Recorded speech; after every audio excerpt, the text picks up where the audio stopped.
하나님 말씀은 창세기 29장 21절에서 35절까지 말씀입니다. 야곱이 라반에게 이르되 내 기한이 찼으니 내 아내를 내게 주소서. 내가 그에게 들어가겠나이다. 라반이 그곳 사람을 다 모아 잔치하고 저녁에 그의 딸 레아를 야곱에게로 데려가매 야곱이 그에게로 들어가니라. 라반이 또 그의 여종 실바를 그의 딸 레아에게 시녀로 주었더라. 야곱이 아침에 보니 레아라. 라반에게 이르되 외삼촌이 어찌하여 내게 이같이 행하십나이까? 내가 라헬을 위하여 외삼촌을 섬기지 아니하였나이까? 외삼촌이 나를 속이심은 어찌 됨이니이까? 언니보다 아우를 먼저 주는 것은 우리 지방에서 하지 아니하는 바이라. 이를 위하여 7일을 채우라. 우리가 그도 내게 주리니 내가 또 나를 7년 동안 섬길지니라. 야곱이 그대로 하여 그 7일을 채우매 라반이 딸 라헬도 그에게 아내로 주고 라반이 또 그의 여종 빌하를 그의 딸 라헬에게 주어 시녀가 되게 하매 야곱이 또한 라헬에게로 들어갔고 그가 레아보다 라헬을 더 사랑하여 다시 7년 동안 라반을 섬겼더라.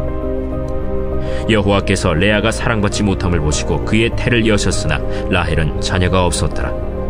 레아가 임신하여 아들을 낳고 그 이름을 르우벤이라 하여 여호와께서 나의 괴로움을 돌보셨으니 이제는 내 남편이 나를 사랑하리로다. 그가 다시 임신하여 아들을 낳고 여호와께서 내가 사랑받지 못함을 들으셨으므로 내게 이 아들도 주셨도다. 하고 그의 이름을 시므온이라 하였으며 그가 또 임신하여 아들을 낳고 내가 그에게 새 아들을 낳았으니 내 남편이 지금부터 나와 연합하리로다. 그의 이름을 레위라 하였으며 그가 또 임신하여 아들을 낳고 이르되 내가 이제는 여호와를 찬송하리로다. 이로 말미암아 그가 그의 이름을 유다라 하였고 그의 출산이 멈추었더라. 아멘.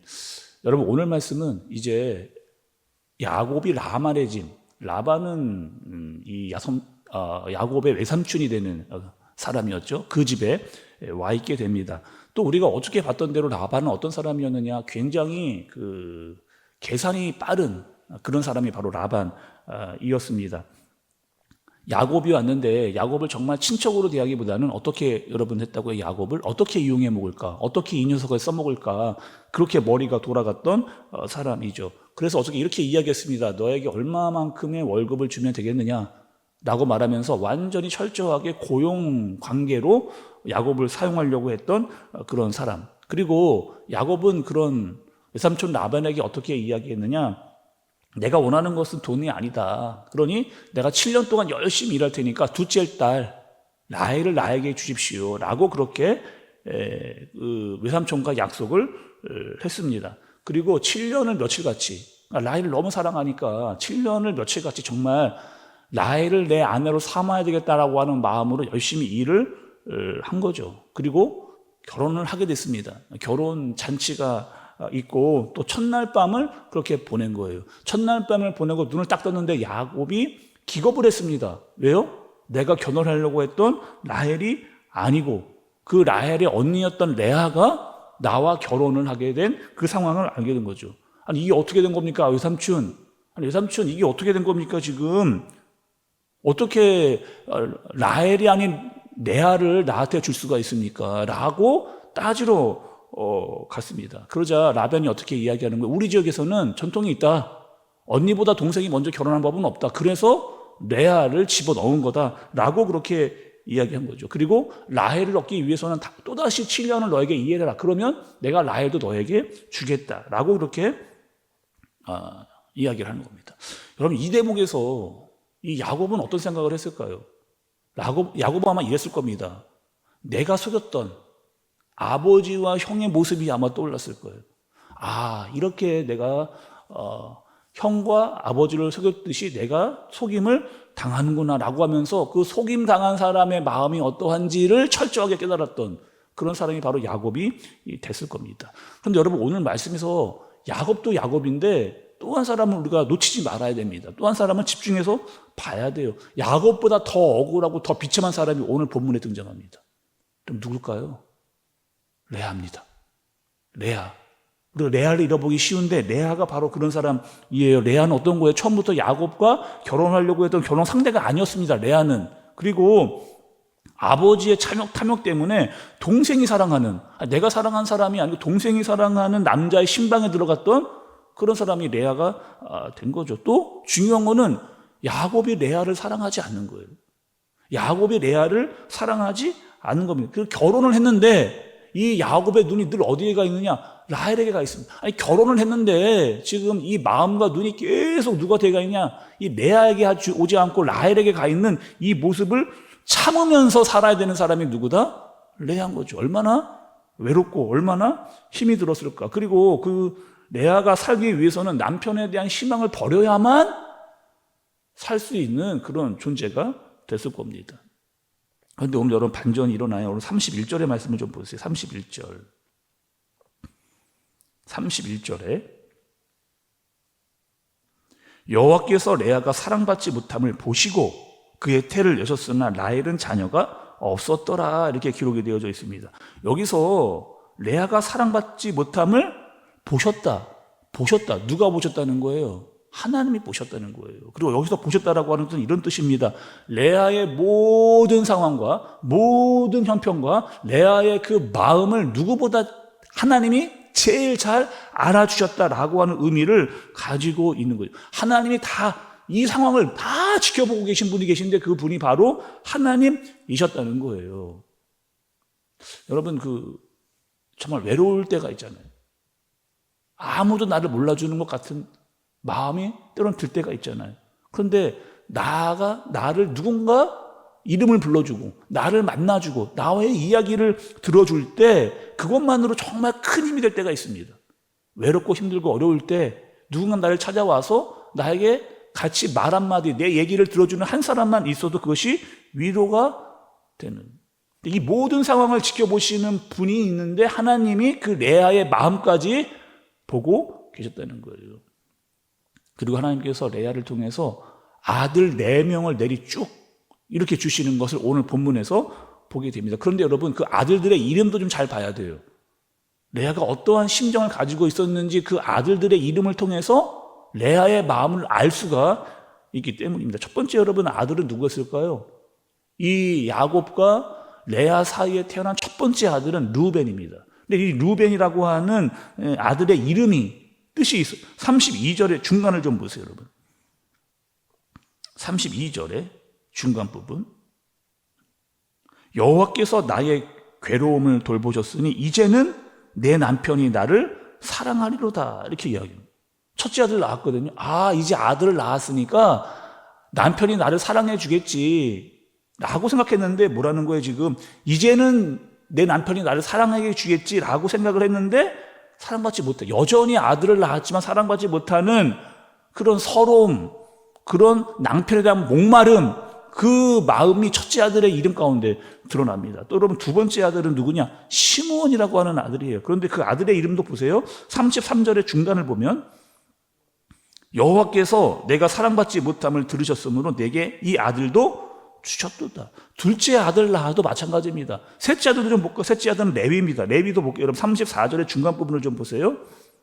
34절의 중간 부분. 내가 그에게 새 아들을 낳았으니 내 남편이 지금부터 나와 연합하리로다. 그러니까 계속 이 셋째 아들 낳을 때까지 이 레아의 마음은 온통 어디에 가 있었느냐? 야곱에게 가 있었습니다. 이제는 셋째 아들을 낳았으니까 이 남편이 나와 연합을 하고 나와 하나가 되겠구나 라고 하는 마음을 가지고 있었어요. 그러나 그 마음이 레아에게 오지 않았다는 것을 우리가 볼 수가 있거든요. 넷째 아들 낳았습니다. 넷째 아들의 이름은 유다예요. 유다인데 유다 때 이제 레아의 고백이 달라지는 것을 볼 수가 있습니다. 여러분 35절의 중간 부분을 좀 보세요. 35절의 중간 부분 보시면 내가 이제는 어떻게 해요? 누구를요? 여호와를 찬송하리로다. 이제 내가 여호와를 찬송하리로다 라고 이렇게 고백을 하는 거예요. 레아의 고백이 이렇게 달라졌던 이유는 뭘까요? 야곱이 레아를 뜨겁게 사랑해서 그 마음이 레아에게로 바뀌어졌는가? 그렇지 않습니다. 여전히 상황은 그대로 똑같은 상황이에요. 아직도 야곱은 레아를 사랑하지 않고 있습니다. 그런데 레아의 마음이 달라진 거죠. 레아의 마음이 달라졌습니다. 남편의 사랑 없이는 안 된다라고 남편에게 그 사랑을 갈구하던 그런 자리에서 벗어나 그 마음을 누구에게 돌린 거예요? 하나님께로, 하나님께 찬양하는 마음으로 돌리게 된 거예요. 하나님께 마음을 돌리고 나서야 지금까지 동생에 대한 경쟁과 그리고 남편에 대한 집착을 내려놓는 레아의 모습을 보게 돼요. 그제서야 비로소 평안을 얻게 되는 레아의 모습을 보게 되는 겁니다. 자, 여러분, 여기서 중요한 게 또 하나 가지가 있어요. 우리는 보통 또 많은 사람들이 이렇게 생각합니다. 예수님의 족보를 보면은 이 야곱과 라헬의 후손을 통해서 예수님이 올 것이라고 하는 생각을 많이 하거든요. 다시요. 이 예수님의 족보를 보면은 이 야곱과 라헬, 야곱이 라헬을 많이 사랑했으니까 예수님의 족보가 이 라헬을 통해서 올 것이다 라고 생각하는 경우가 있는데, 여러분 말씀을 잘 보시면 우리가 성경을 쫙 보게 되면 예수님은 누구의 후손으로 오시느냐? 야곱과 레아의 후손으로. 그리고 레아의 네 번째 아들이었던 유다엘을 통해서 그렇게 예수님이 나오시는 것을 볼 수가 있어요. 그토록 미움받고 소외받았던 그 레아의 넷째 아들 유다의 후손을 통해서 예수님이 이 땅에 오시는. 그러니까 레아는 야곱에게 선택받지 못한 사람처럼 그렇게 보입니다. 그런데 하나님은 그 울고 있는 레아의 마음을 끝까지 보고 계신 분이 바로 하나님이죠. 우리도 여러분 이럴 때가 있잖아요. 말할 수 없는 외로움이 찾아올 때가, 또 힘들고 어려운 상황을 보내고 있을 때도 여러분 있잖아요. 그런데 그 상황을 지켜보고 계시는 분, 여전히 우리를 지켜보고 계시는 그런 분이 계시다는 거예요. 내 마음을 가장 잘 알고 내 상황을 잘 알고 그 모든 것들을 다 지켜보고 계시는 그분이 계시다는 거예요. 그분은 바로 다른 누군가가 아니라 하나님이라고 하는 사실을 말씀을 통해서 우리가 알게 되는 겁니다. 여러분, 이 땅을 살아가면서 남들과 나를 비교한 것 때문에 힘들어하지 마세요. 내가 좀 실력이 좀 없다고 해서, 내가 좀 돈이 좀 없다고 해서, 내가 좀 외모가 뛰어나지 않다고 해서 너무 힘들어하지 마세요. 그 부족한 것을 가지고 하나님 앞으로 나아가는 겁니다.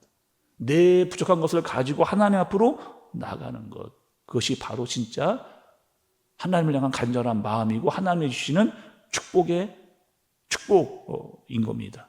하나님을 믿고 기다리고 끝까지 인내하고 나의 외로움이 찬양으로 바뀔 때까지 하나님을 바라보고 의지하며 따라가는 저와 여러분들 되어지시기를 예수님의 이름으로 축복합니다. 기도하겠습니다. 하나님 아버지, 우리의 모든 인생과 상황과 마음을 아시고 우리를 지키시고 인도해 주시고 살펴주심을 믿습니다. 오늘 레아처럼 때로는 인간적으로 소외받고 외로운 순간 가운데 그 눈물을 닦아주시는 주님의 따뜻한 손길을 경험하게 하여 주옵소서. 세상과 사람의 인정에 목말라 하지 않고 우리의 시선을 돌려서 오직 하나님만 바라보는 믿음을 주옵소서. 예수님의 이름으로 기도드리옵나이다. 아멘.